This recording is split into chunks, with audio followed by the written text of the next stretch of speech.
As a Templar Knight, you weren't joining a brotherhood, you were deleting yourself. New name, no possessions, absolute obedience. So why did nobles queue for years to sleep on planks, eat in silence, and die early? Forget the movie version of a medieval military order. This wasn't a casual weekend club where you showed up with a sword and called it a life. The Templars were pickier than a five-star restaurant with a 1-month waitlist.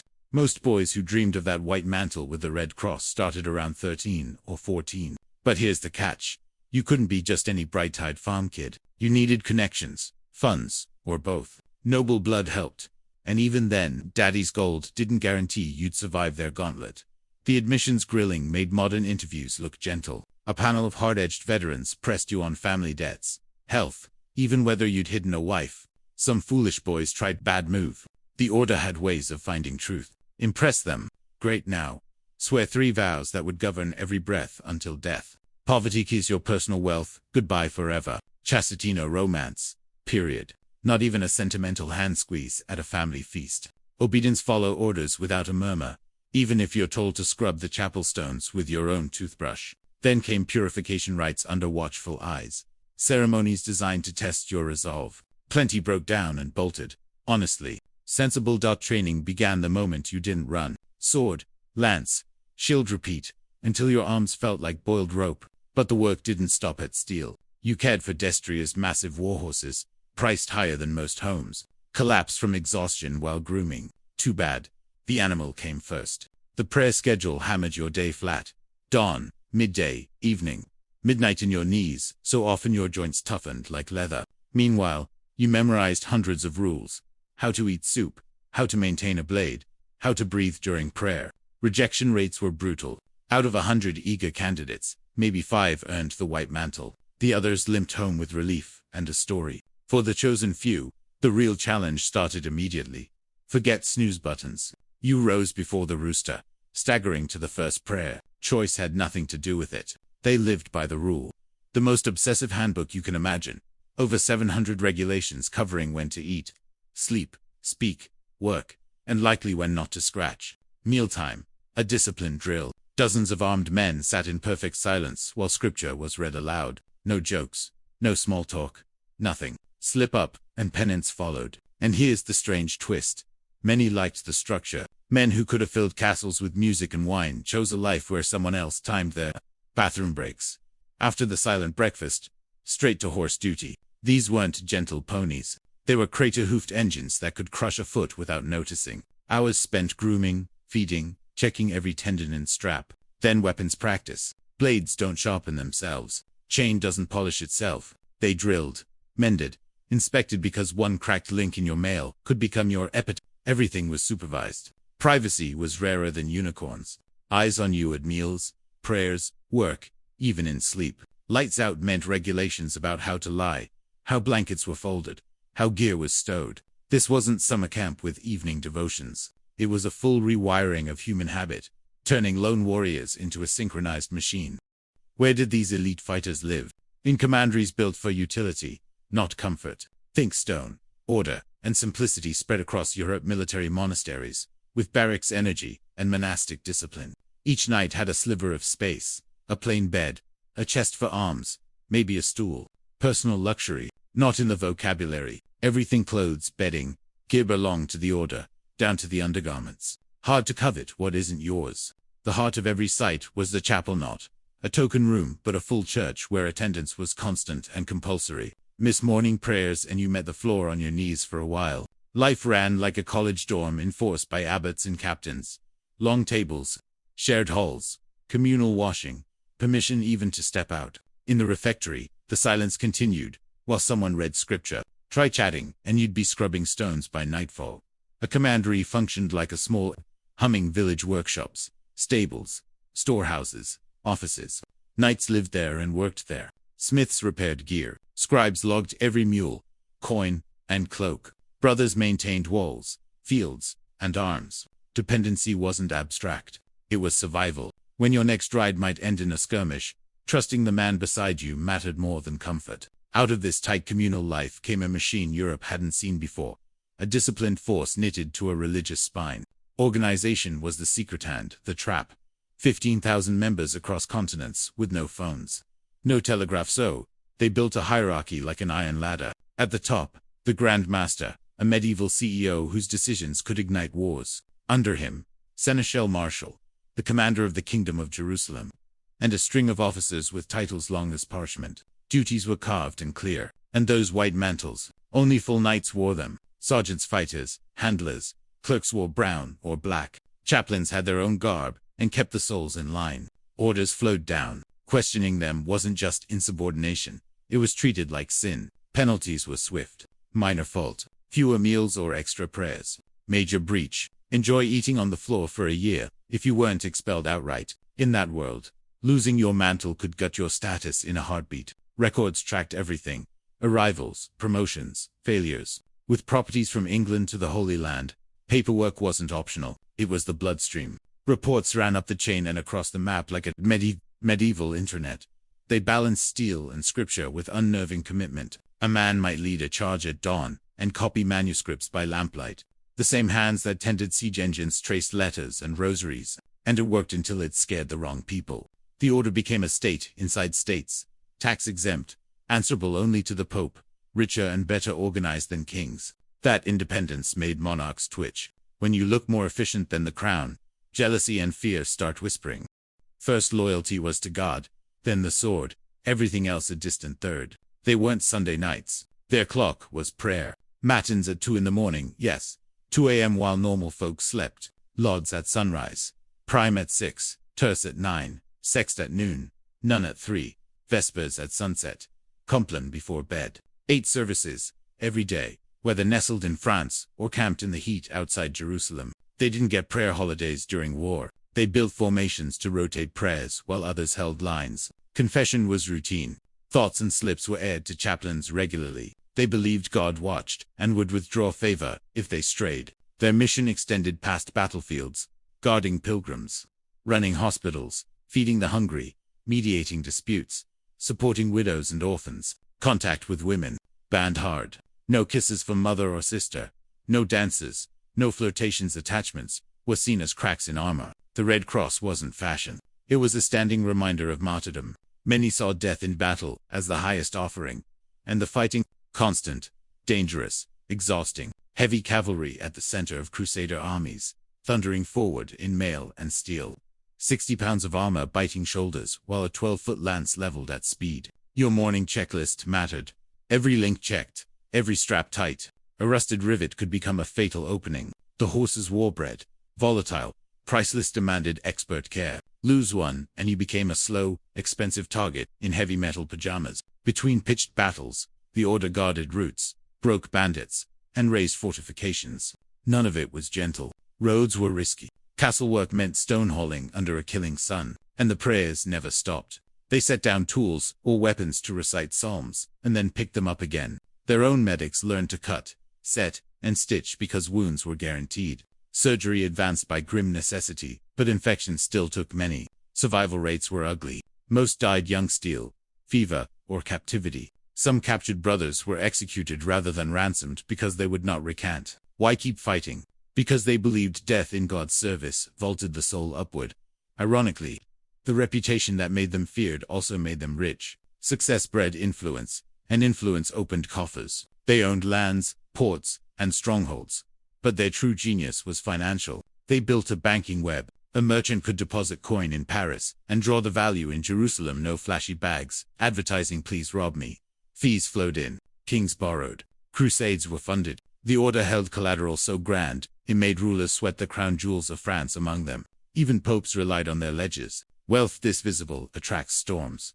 Enter King Philip IV of France, deep in debt to the order, fond of seizing other people's assets when his purse ran dry. He'd already expelled the Jews and scooped up their property. Now he set sights on the Templars. Their closed-door chapters, secret rites, and allegiance to Rome fed rumor mills. Whispers turned to accusations, blasphemy, demon heads, obscene initiations. On Friday the 13th of October, 1307, he struck coordinated dawn raids across France, hauled in hundreds. Under torture, some confessed to anything. Others died silent. Grandmaster Jacques de Molay admitted, then recanted under the sun, but the stain stuck. Other rulers, smelling treasure, joined in. The Pope, squeezed by politics and suspicion, dissolved the order in 1312. In 1314, de Mol and companions burned. Legend says he cursed both king and pope to meet him within a year. Both died within months. Coincidence? Likely. A gripping tale? Absolutely. The survivors scattered. Some joined other orders. Some faded into civilian life. And their hordes seeped into royal vaults. That's how the most powerful military order of the Middle Ages fell not to Saracen steel, but to fear, envy, and politics sharpened by debt.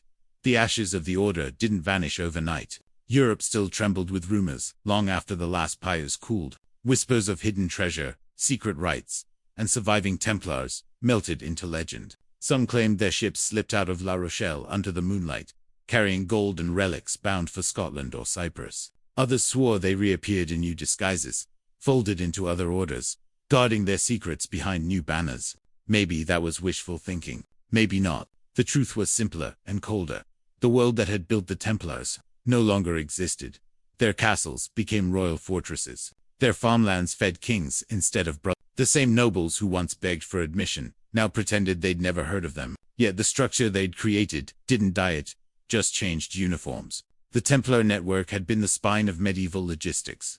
Coded letters, secured accounts, disciplined hierarchies. Monarchies copied it, clerks imitated it, and merchants built fortunes on the banking systems the order invented. In a strange way, their downfall modernized Europe. The irony: the Templars had tried to erase their individuality to serve something eternal. In doing so, they created systems that outlived them by centuries. Every ledger balanced, every coin transferred, every fortified outpost pieces of their ghost empire. Their white mantles turned to ash, but their ideas about discipline, record-keeping, and credit seeped into the bones of European power. Even their architectural precision, those austere round chapels, their geometries, echoing Jerusalem's Holy Sepulchre, left fingerprints across continents. But behind the stone and scripture, the story was still human. Imagine a knight waking before dawn, cold candlelight trembling on his armor, whispering the same psalms he's recited for 20 years. His back aches, his faith flickers, yet he kneels anyway because obedience is all he knows. That was the real weight of the rule, not chains or fear, but the quiet surrender of self. To live without ownership, without privacy, without desire, believing that every scar, every sunrise was service to God. Their discipline forged a machine that could outfight armies, outmanage kingdoms, and outlast reason. And yet, it couldn't outlive envy. When kings needed cash, faith became a liability. The Templars had built their fortress too high, too pure, too efficient, and the world below decided to pull it down. Still, the myths endure. The Red Cross, the lost treasure, the curse, whispered through fire. You can visit their ruins, today weathered commanderies turned into barns, their chapels hollowed by time, and, if you listen in the quiet, you might almost hear the echo of steel boots on stone, the chant of men who gave everything to an idea that the world wasn't ready to keep. That's the paradox of the Templars. They sought eternal purpose, and in losing everything, they found it. Their order collapsed under politics and greed, but the discipline, devotion, and sheer audacity of their vision left a shadow across history that still refuses to fade. Even after their ashes scattered, the Templars never truly left the stage. Their symbols endured like a watermark beneath European history, crosses, etched in forgotten masonry, insignias carved into chapel walls, their seal reused by secret guilds that claimed spiritual lineage. Centuries later, kings still borrowed their architecture, bankers mimicked their ledgers, and soldiers envied their cohesion. You can destroy an order, but not its blueprint. The world they built had reshaped the balance of faith and finance. Monarchs who once knelt for Templar loans now sat on the thrones their money helped secure. The Pope might have dissolved the order, but even the Vatican quietly inherited their methods, record systems, coded correspondences, organized command. The idea of centralized discipline, sacred rhythm of obedience and efficiency outlived the men who swore those vows. It became Europe's backbone, in armies, in abbeys, in bureaucracies. Still, the name Templar refused to die quietly. Travelers swore they saw knights in white mantles riding through fog-shrouded roads long after the order was gone. In Portugal, they became the Order of Christ. In Spain, they merged with the Calatrava and Santiago. In Scotland, whispers told of exiled knights fighting under new banners. Whether those stories were truth or defiance didn't matter, belief itself kept them alive. They had become mythic, half saints, half soldiers. The fallen angels of Christendom, that their legend bled into everything. The Crusades' fading glory, the Gothic cathedrals, stretching toward heaven, even the maps of the New World, centuries later. Every explorer who risked the edge of the horizon carried a piece of the Templar. Spirit-rigid discipline wrapped around reckless faith. Their secret had never been gold or relics. It was structure.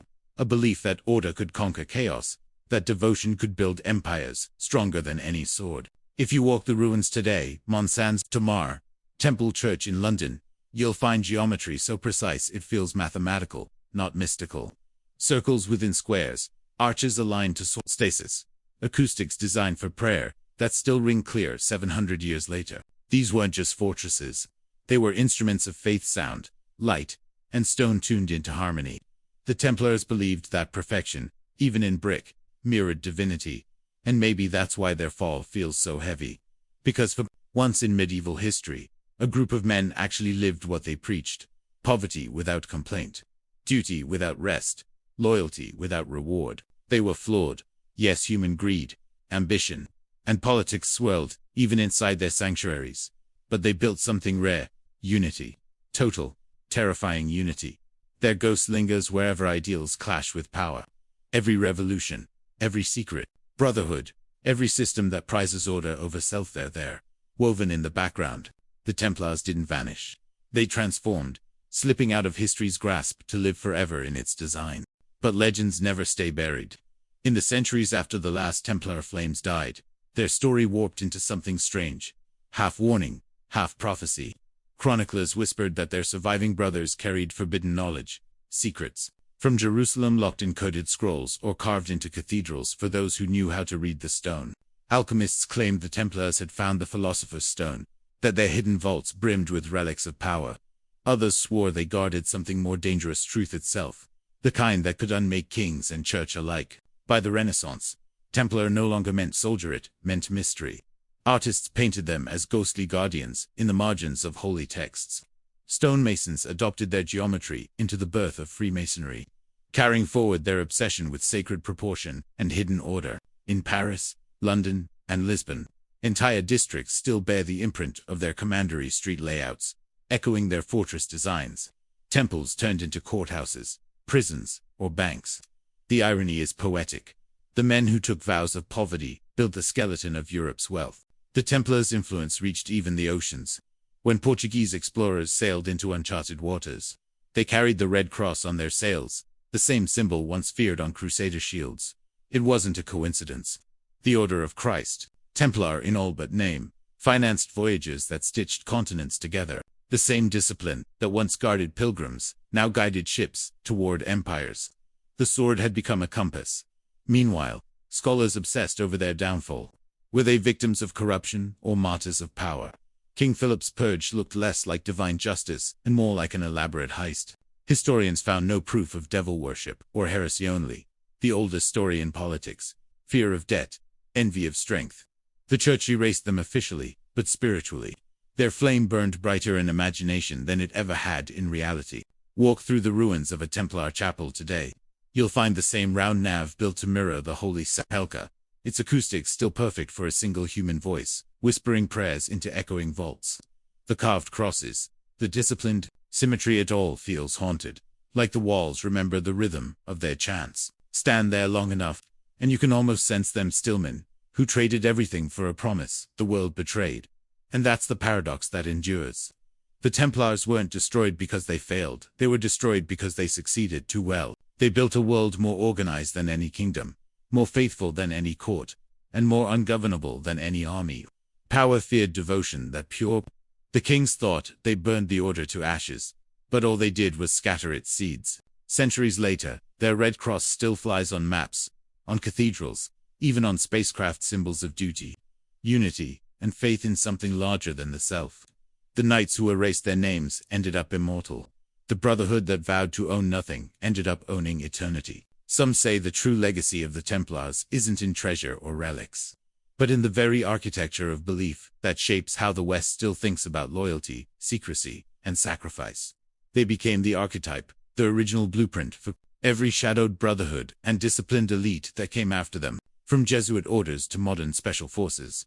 Their spirit lives on in every system that demands devotion greater than fear, obedience deeper than doubt.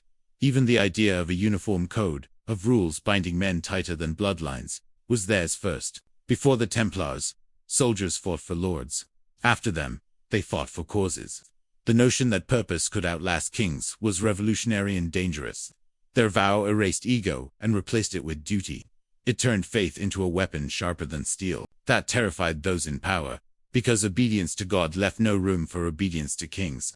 In that sense, their destruction wasn't an ending, it was containment. The world couldn't afford men who answered only to eternity. So it broke them, scattered them, and then quietly copied everything they'd built. The bureaucracy, the code, the discipline, it all survived, absorbed into monarchies and ministries that would rather rule with Templar efficiency than face Templar conviction.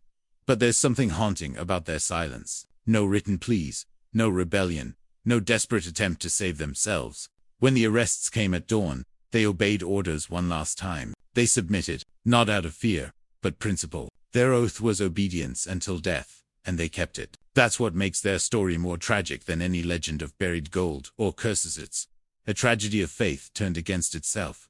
And yet, every few generations, the world remembers them. A church restoration uncovers their symbol beneath layers of plaster. A document surfaces hinting at missing archives. Tourists stumble across spiral staircases leading nowhere. Carved with crosses, their purpose forgotten but their intent unmistakable. The whispers start again. Maybe the Templars never truly ended.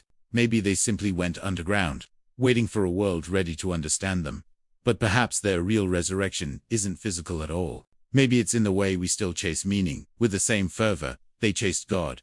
In the way we build systems hoping to bring order to chaos, only to realize every structure eventually turns on its creators. The Templars remind us that purity, once institutionalized, becomes power, and power always hungers. Their red cross still bleeds through history, glowing faintly beneath cathedrals and across stories, a quiet reminder of what happens when conviction refuses to compromise. The men who swore to live without names became legends that history could never forget. And maybe that's fitting, because in the end, the greatest treasure the Templars ever guarded wasn't gold. It was the idea that a person could give everything, wealth, desire, even identity, and still live forever through purpose.